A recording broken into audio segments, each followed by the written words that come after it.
na mimi niseme kuwa 100% na muunga mkono Askofu Gwajima na wote wale wanaopinga matendo hayo, na kumuomba Mheshimiwa Rais wa Jamhuri ya Muungano Mama Samia Suluhu Hassan kuhakikisha kwamba anatumia mamlaka yake, nguvu zake na vyombo anavyovisimamia kuhakikisha kwamba wananchi wake wanaishi kwa amani bila hofu kutokana na vitendo kama hivi, na yeye kwa uwezo wake Mwenyezi Mungu amepewa mamlaka ya kuweza kukomesha mambo kama hayo. Ni vizuri tukawakumbusha wale wanaotutawala akiwemo mama mwenyewe kwamba Mwenyezi Mungu anasema kulillahumma malikal mulki tu'til mulka man tasha, sema Mola wangu, wewe ndio unayemiliki ufalme na ni wewe ndio unayempa umtakaye ufalme. Kwa hiyo unapokuwa mama, wewe ndio kiongozi, umepewa dhamana ya kusimamia maisha, uhai, usalama wa watu milioni takriban 60. Ni wajibu ulio juu ya shingo wako. Na lau kuwa Mwenyezi Mungu asingewakinga na kuwanusuru watu dhidi ya shari za watu wengine, bila shaka zingelivunjwa nyumba za watawa, yangelivunjwa makanisa, yangevunjwa masinagogi, ingevunjwa misikiti ambamo ndani yake jina la Mwenyezi Mungu linatajwa kwa wingi, na bila shaka Mwenyezi Mungu humsaidia yule ambaye aninusuru jina lake.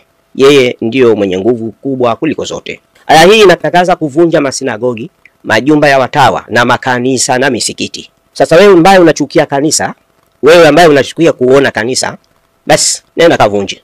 Lakini ni kosa, si haki kwa Muislamu kutamka maneno kama hayo.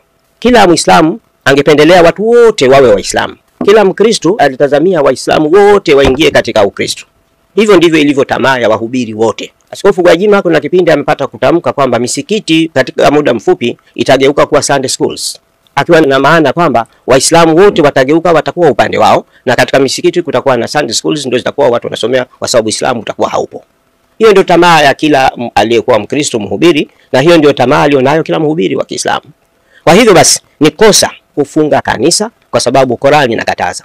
Lau tusingekuwepo na utaratibu na mamlaka kuwepo na serikali kuwepo na kiongozi wa serikali kuwepo, wale wanaochukia makanisa wangeenda kuyavunja. Wale ambao wanauchukia misikiti wangeenda kuivunja. Wamefunga kanisa na wameuzunguka kanisa, hakuna anayekwenda.